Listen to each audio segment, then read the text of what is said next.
In this topic, we are going to discuss one of the moderating variable that affects domestic and international human resource management, which is the industry type.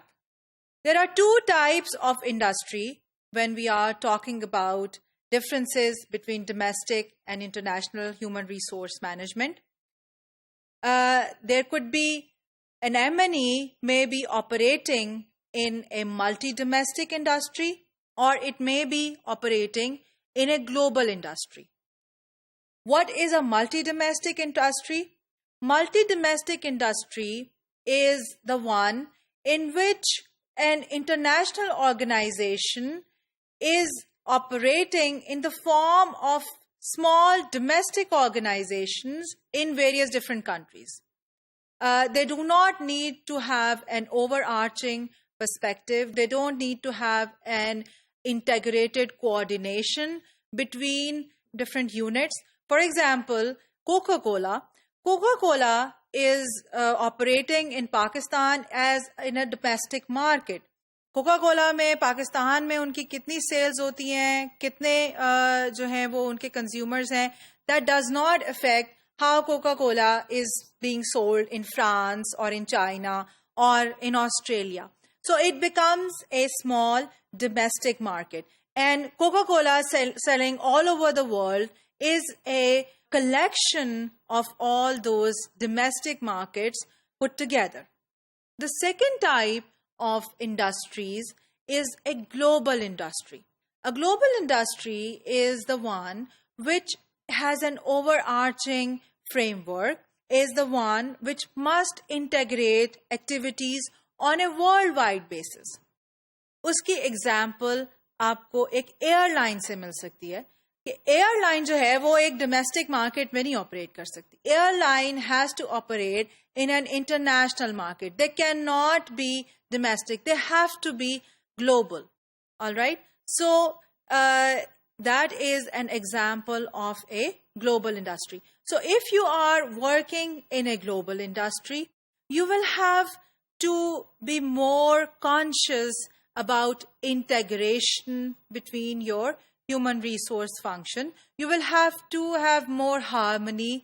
You will have to have more coherence between your human resource function, because you need to have an overarching effect on your global businesses. Whereas in a multi-domestic market, what can be done is that each domestic market can be taken as a small subsidiary, and it does not affect that in that particular domestic market, the HR policies, they must be integrated with the international policies, because they are operating in different units all over the world.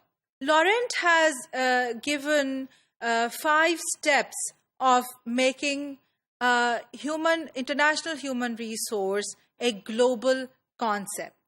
What has been suggested?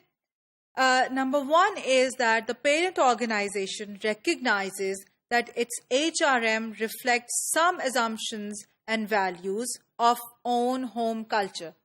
आपके अपनी parent country जो है वो अपने culture से detach नहीं हो सकती. So जब भी आप किसी नए मुल्क में जाके काम करेंगे, ये assumption आपको अपने साथ रखनी चाहिए कि आपका कुछ cultural variables और कुछ cultural dimensions, dynamics आपके साथ ही जाएंगे.